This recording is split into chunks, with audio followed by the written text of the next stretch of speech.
बड़ी खबर ये मिल रही है कि मॉस्को पर ड्रोन अटैक हुआ है, तो रूस मॉस्को पर भी लगातार हमले कर रहा है।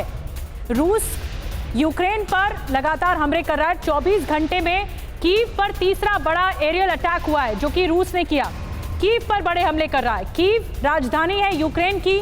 कीव पर हुए हमले में एक की मौत भी बताई जा रही है, 3 घायल हुए हैं। मई के महीने में 17वीं बार कीव पर हमला किया गया।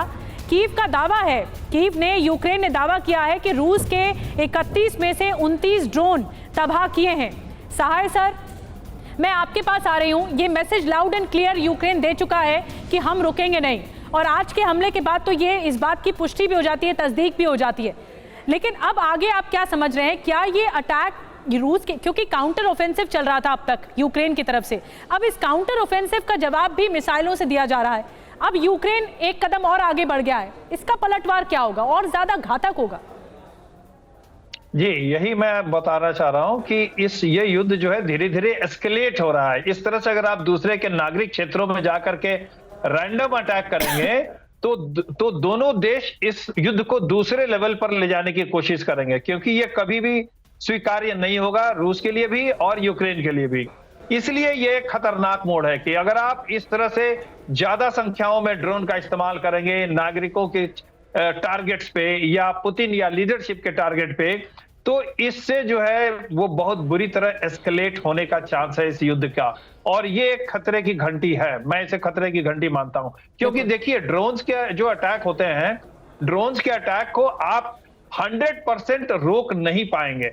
आज की जितने भी एयर डिफेंस सिस्टम है, अगर आप स्वार्म ड्रोन का इस्तेमाल करने लगेंगे, 100, 200, 1000, 2000 ड्रोन भी लॉन्च किए जा सकते हैं, तो उसमें 80-90% को अगर आप मार के गिरा भी देते हैं, फिर भी 10% अपने टारगेट को हिट करने में सफल हो जाएंगे, जो कि यानी खतरे की घंटी ड्रोन अटैक है और ड्रोन अटैक होंगे।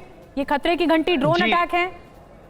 जी हाँ, खतरे की घंटी ड्रोन अटैक है। और ड्रोन अटैक आज के इस युद्ध के परिप्रेक्ष्य में पूरे विश्व के सामने यह साफ हो गया है कि ड्रोन अटैक कहीं भी अंदर घुस के मारने का एक सबसे बड़ा माध्यम बन गया है। एक आखिरी कमेंट त्रिपाठी सर मैं आपसे ले रही हूँ। खतरे की घंटी बज चुकी है और TV9 ने पहले ही खास पेशकश के जरिए दिखाया था कि किस तरह ऑपरेशन 30 में पर का बड़ा प्रहार देखने को मिल सकता है।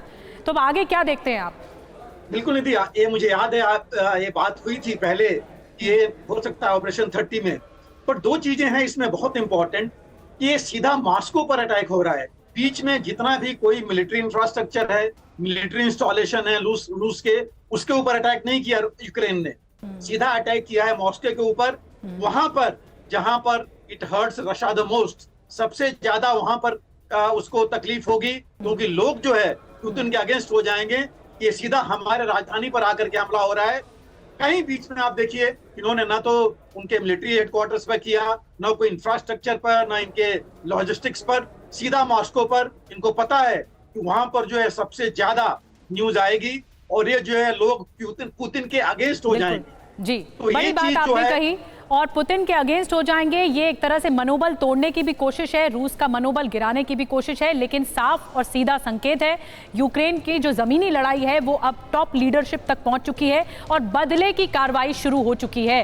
बहुत बहुत धन्यवाद त्रिपाठी सर आपका भी, सहाय सर आपका भी, TV9 भारतवर्ष के साथ जुड़ने के लिए।